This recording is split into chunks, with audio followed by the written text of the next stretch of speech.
அன்புள்ள ஆண்டவரே, மீண்டும் உம்முடைய வார்த்தைகளோடு இந்த நாளில் நாங்கள் இணைந்து உம்முடைய சத்திய வார்த்தைகளை கேட்பதற்கு அழைக்கப்பட்டு இருக்கிறோம். இந்த அழைப்பிலே உம்முடைய பெரிதான பங்கு எங்களோடு இருந்து எங்களை காத்துக்கொள்ளும். மீட்பர் இயேசு கிறிஸ்துவின் நாமத்தில் ஜெபிக்கிறேன் நல்ல பிதாவே, ஆமென். அன்பு பிள்ளைகளே, மீண்டும் கர்த்தருடைய வார்த்தைகளோடு நாம் இணைந்து இந்த நாளின் தேவ வார்த்தைகளை கேட்க வந்திருக்கிற உங்கள் அனைவருக்கும் ஆண்டவர் இயேசு கிறிஸ்துவின் நாமத்தில் இந்த நாளின் காலையின் வாழ்த்துக்களை தெரிவித்துக் கொள்கிறேன். வேதாகமத்தில் அநேக உண்மையுள்ள, பரிசுத்தமுள்ள, உத்தமமான குணங்களை பெற்ற பிள்ளைகள் அநேகர் உண்டு. அவர்களில் இன்றைக்கு ஒரு மனிதனை குறித்து நாம் படிக்க இருக்கிறோம். அந்த மனிதன் கொர்நேலியு என்ற பெயர் பெற்றவன். அவன் இத்தாலியா பட்டணத்திலே, அந்த பட்டணத்தில் இருக்கக்கூடிய பட்டாளத்துக்கு 100க்கு அதிபதியாக இருந்த ஒரு மனிதன். அவன் செசரியா பட்டணத்தில் இருந்தான். அவன் தேவபக்தி உள்ளவனும் தன் வீட்டார் அனைவரோடும் கூட தேவனுக்கு பயந்தவனுமாய் இருந்து ஜனங்களுக்கு மிகுந்த தர்மங்களை செய்து எப்பொழுதும் தேவனை நோக்கி ஜெபம் பண்ணி கொண்டிருந்தார். அன்பு பிள்ளைகளே, சற்று யோசிக்க வேண்டும். ஒரு ராஜ்யத்தில் இருக்கக்கூடிய, நாட்டை பாதுகாக்கக்கூடிய இராணுவத்தில் 100க்கு அதிபதியாக, ஒரு சேனை பிரிவின் அதிபதியாக இருந்தவர்தான் இந்த கொர்நேலியு. இவர் செசரியா பட்டணத்தை சார்ந்த மனிதர். இவர் தேவபக்தி உள்ளவனும் தன் வீட்டார் அனைவரோடும் கூட சேர்ந்து தேவனுக்கு பயந்தவனுமாய் இருந்து ஜனங்களுக்கு நன்மை செய்து கொண்டு வந்தான். எப்பொழுதும் தேவனை நோக்கி ஜெபித்து கொண்டிருந்தான் என்று வேதம் சொல்லுகிறது. பொதுவாக ஒரு அதிகாரத்திற்கு கீழாக இருக்கும்போது இப்படிப்பட்ட வாய்ப்பினை பெறக்கூடிய பிள்ளைகள் இருப்பார்களா என்ற ஒரு சந்தேகம். ஆனால் வேதாகமத்தில் இப்படிப்பட்ட வார்த்தைகளை பெற்றுக்கொள்ளக்கூடிய பிள்ளைகள் இருக்கிறார்கள் என்று வேதம் சொல்லுகிறது. ஒரு அதிகாரத்தில் இருக்கக்கூடிய பிள்ளைகளும் கூட எப்பொழுதும் ஆண்டவரை சார்ந்து இருக்கிற ஒரு அனுபவம். நான் வால்பாறையில் போதகராக இருந்தபோது அங்கு வால்பாறை வட்டார ஆட்சியர் அலுவலகத்திற்கு சென்றேன். அங்கு உதவி வட்டார அலுவலரை பார்க்க சென்றிருந்தேன். அவர் ஒருமுறை எங்களுடைய ஆலயத்திற்கு வருகை தந்தபோது அவர், நீங்கள் என்னை வந்து பார்க்கலாம் என்று சொன்னார். நட்பு நிமித்தம் அவரை கண்டு ஜெபித்து விட்டு வரலாம் என்று சொல்லி அங்கு வட்டார அலுவலகர் ஆட்சியத்திற்கு சென்றேன். அப்பொழுது அவருடைய இருக்கையில் மேசைக்கு மேலாக ஒரு வேதாகம புஸ்தகத்தை அவர் வைத்திருந்தார். அப்பொழுது நான் மிகுந்த சந்தோஷத்தோடு கேட்டேன், இந்த வேத புஸ்தகம் நீங்கள் பணி செய்வதற்கு முன்பு இதை படித்து பணி செய்வீர்களா என்று கேட்டேன். அவர் சொன்ன பதில், நான் வந்த மாத்திரத்தில் முதலாவது இதை எடுத்து படித்து விட்டு தான், பின்பு ஜெபித்து விட்டு தான் என்னுடைய பணியை துவக்குவேன் என்று சொன்னார். அங்கு அவர் சொன்ன அந்த வார்த்தை என் இருதயத்தை மிகவும் மகிழச் செய்தது. அன்பு பிள்ளைகளே, நாம் தேவன் மீது வைத்திருக்கிற நம்பிக்கை எவ்வளவாக இருந்தாலும் அதை நாம் ஒரு அதிகாரத்திற்கு கீழாக இருக்கும்போது அதை நாம் பயனுள்ளதாக மாற்றிக்கொள்ள வேண்டும் என்று நினைக்கிற ஒரு மனப்பக்குவம் எல்லோருக்கும் இருப்பது இல்லை. ஆத்மீக ரீதியில் அதை எவ்வளவு பயன்படுத்த வேண்டுமோ அவ்வளவு பயன்படுத்தி வேண்டிக் கொள்ளக்கூடிய ஒரு கம்பீரம் அனைவருக்கும் இருப்பதில்லை. அதைப்போல இந்த கொர்நேலியு ஒரு அதிகாரத்தின் கீழாக இருக்கும்போது அவன் மாத்திரமல்ல, அவன் குடும்பத்தார் அனைவரோடும் சேர்ந்து அங்குள்ள மக்களுக்கு நன்மை செய்கிறதும் அவர்களோடு கூட சேர்ந்து ஜெபித்து கொண்டிருப்பதையும் தன்னுடைய வழக்கமாக கொண்டிருந்தார் என்று வேதம் சொல்லுகிறது. இந்த அனுபவத்தை நாம் எப்படி ஏற்றுக்கொள்வது, எப்படி இதை நாம் பார்த்து சந்தோஷப்படுவது என்கின்ற ஒரு உதாரணம் நமக்கு இருந்தது. அப்போஸ்தலர் 8வது அதிகாரம் 40வது வசனம் சொல்லுகிறது, பிலிப்பு ஆசோத்திலே காணப்பட்டு அவ்விடத்திலிருந்து பிரயாணம் பண்ணி செசரியாவுக்கு வருகிற வரையில் சகல பட்டணங்களிலும் சுவிசேஷத்தை பிரசங்கித்து கொண்டு வந்தார். இங்கு பிலிப்புவை குறித்து சொல்லப்பட்ட போது ஆண்டவர் சொல்லுகிற வார்த்தை,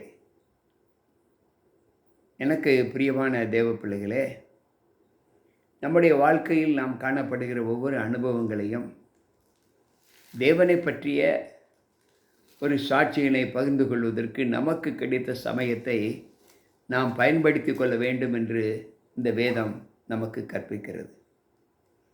அப்போஸ்தலர் 23 வாசிப்போம் என்றால், பின்பு அவன் 100க்கு அதிபதிகளில் 2 பேரை அழைத்து செசரியா பட்டணத்திற்கு போகும்படி 200 காலாட்களையும் 70 குதிரை வீரரையும் 200 ஈட்டிக்காரரையும் ராத்திரியிலே 3ஆம் மணி வேளையிலே ஆயத்தம் பண்ணுங்கள் என்றும்,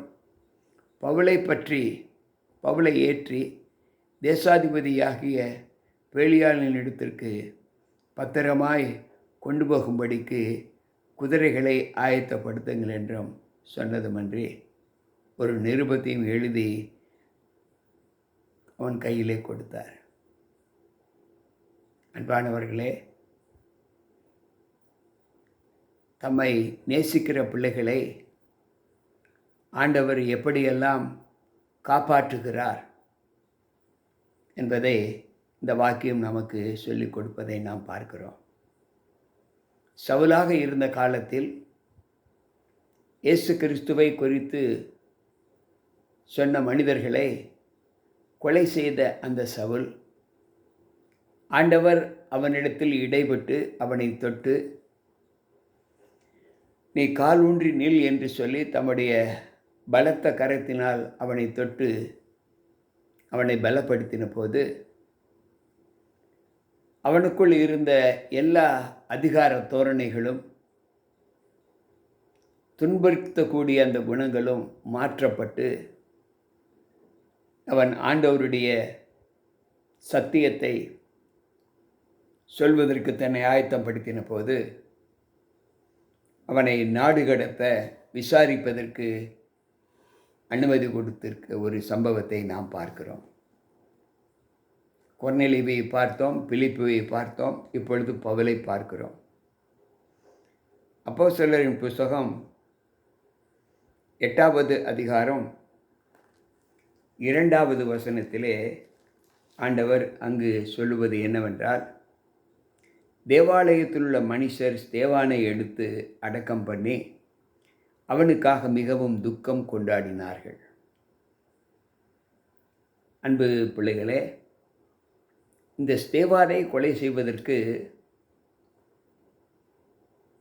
சவுல் சம்மதித்திருந்தான் என்று அப்போஸ்தலர் 8:1 சொல்லுகிறது. சற்று யோசிப்போம். ஒவ்வொரு நிலையிலும் மனிதர்களுடைய வாழ்க்கையின் தரங்கள் உயரும்போதோ அல்லது தாழும்போதோ மனிதனுடைய மனப்பக்குவம் மாற்றப்பட்டு வருவதை நாம் பார்க்கிறோம். அதே நிலைதான் சவுலுக்கும் இருந்தது. ஆனால் சவுல் தன்னை மாற்றினதற்கு பின்பு, தன்னுடைய அதிகார தோரணையிலிருந்து அவன் நீக்கப்பட்டதற்கு பின்பு, அவனுக்குள் இருந்த அந்த மாமிசத்தின் குணங்கள், எரிச்சல்கள் எல்லாம் மாற்றப்பட்டு விட்டது.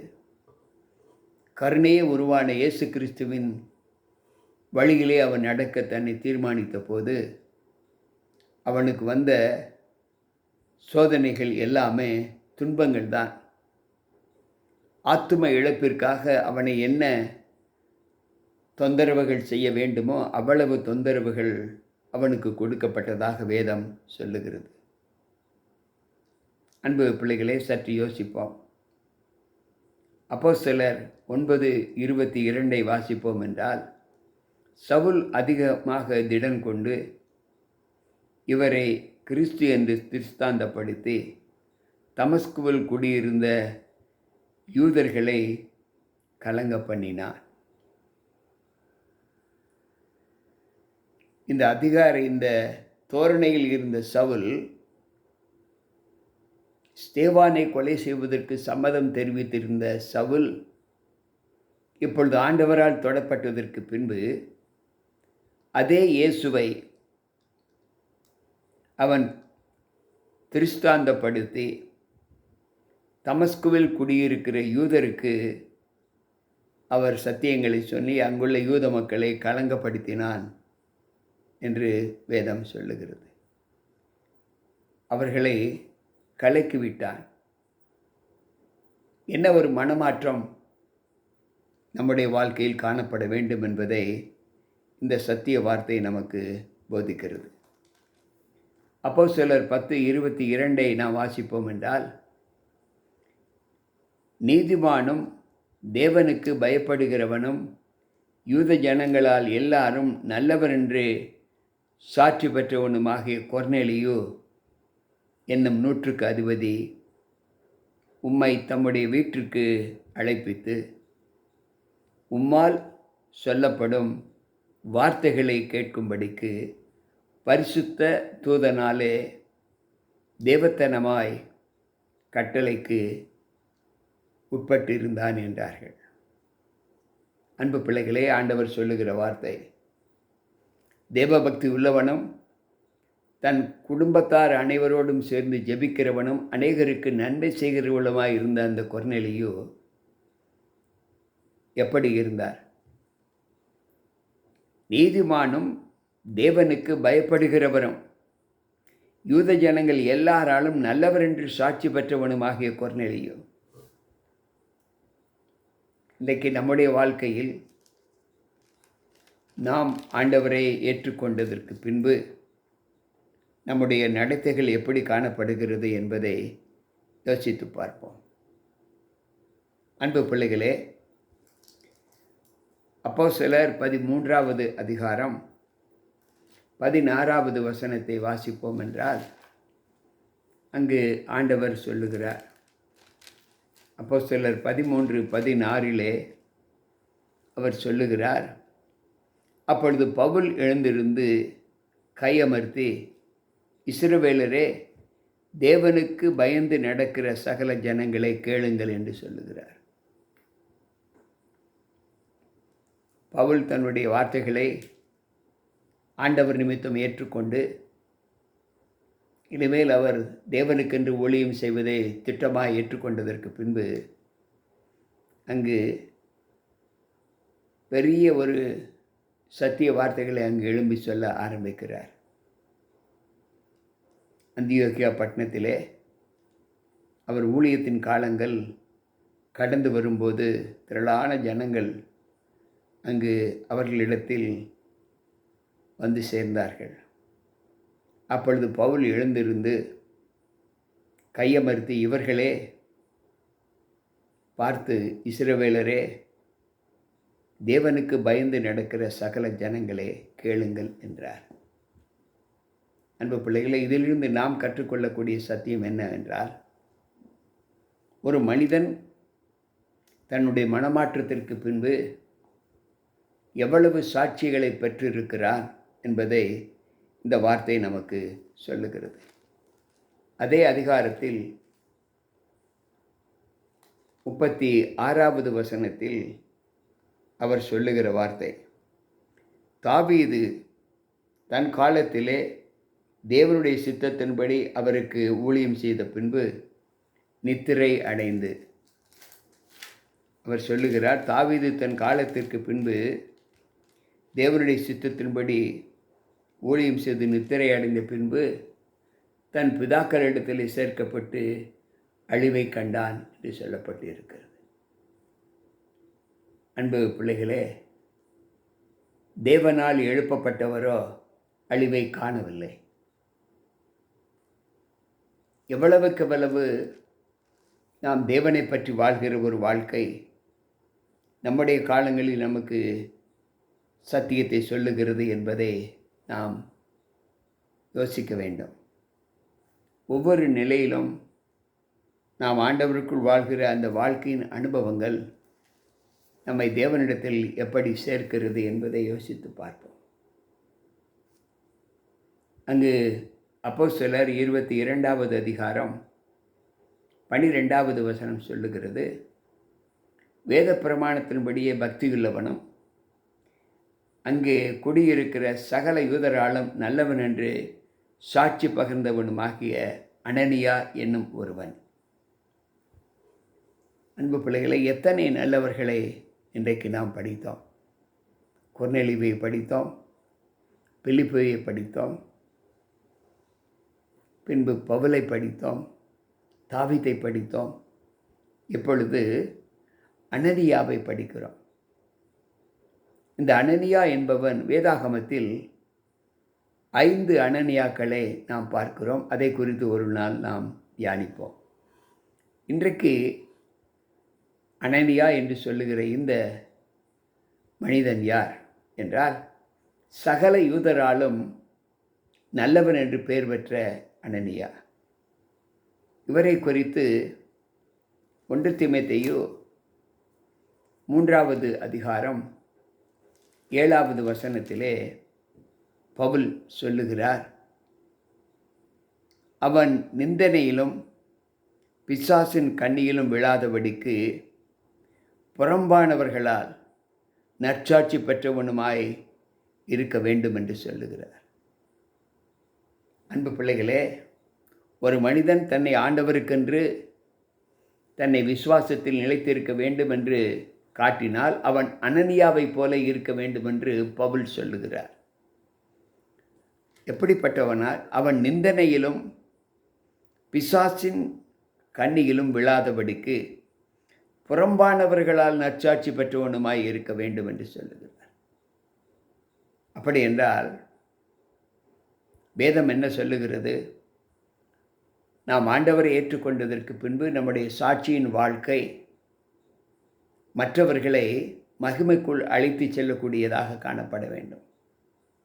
புறம்பே இருக்கிறவர்களுக்கு முன்பாக நீ யோக்கியமாய் நடந்து ஒன்றிலும் குறைவில்லாது இருக்கும்படிக்கு உன்னை நற்சாட்சி பெற்றவனாக உன்னை காண்பிக்க வேண்டும் என்று பவுல் சொன்ன அந்த வார்த்தை இன்றைக்கு இந்த அனனியாவைப் போல நம்முடைய வாழ்க்கையில் நாம் காணப்பட வேண்டும் என்று சொல்லுகிறார்.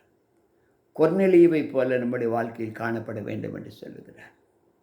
அன்பு பிள்ளைகளே, தேவ சமூகத்தில் இணைக்கப்பட்டிருக்கிற நம் ஒவ்வொருவருக்குள்ளும் இந்த வார்த்தைகள் எப்படிப்பட்ட சாட்சியாக இருக்கிறது என்பதை நாம் நன்கு உணர்கிறோம். கொர்நேலியுவைப் போல நம்முடைய வாழ்க்கை இருக்க வேண்டும். தான தர்மங்களை செய்து ஜெபிக்கிற அனுபவத்தை பெற்றிருக்க வேண்டும். பிலிப்பையைப் போல நம்முடைய வாழ்க்கை சத்திய எழுத்துக்களை மற்றவர்களுக்கு சொல்லி நன்மை செய்வதை நாம் காண்பிக்க வேண்டும். நல்லதொரு மனமாற்றத்தை ஏற்படுத்தி கொண்ட பவுலைப் போல நம்முடைய வாழ்க்கை மாறியிருக்க வேண்டும். எல்லோருக்கும் ஈவுகளை செய்கிற பிள்ளைகளாக புறஜாதி மக்களாலும் யூதர்களாலும் பாராட்டப்பட்ட நற்சாட்சி பெற்ற அனனியாவைப் போல நம்முடைய வாழ்க்கையில் நாம் வாழ வேண்டும். இந்த 5 மனிதர்களை குறித்து நாம் படித்தோம். இன்றைக்கு நம்முடைய வாழ்க்கையில் நம்மை பற்றி யாராவது படிக்க வேண்டுமா? நம்மை பற்றி நம்முடைய வாழ்க்கைக்கு பின்பு யாராவது சொல்ல வேண்டுமென்றால், எனக்கு பிரியமான தேவ பிள்ளைகளே, நீங்கள் உங்கள் குடும்பத்தாரோடு தேவனுக்கு உங்களை ஒப்புக் கொடுத்து, நீங்கள் செய்கிற நன்மைகள் அநேகருக்கு, விசேஷமாய் பிரஜாதி மக்களுக்கு மத்தியிலே நற்சாட்சி பெற்றவர்களாக காணப்பட வேண்டும். இந்த அனனியா பிரஜாதி மக்களாலும் யூத ஜனங்களாலும் போற்றப்பட்டவன் என்று பவுல் சொல்லுகிறார். அவரைப் போல நாமும் நம்முடைய வாழ்க்கையில் காணப்பட வேண்டும் என்று ஆண்டவர் சொல்லுகிறார்.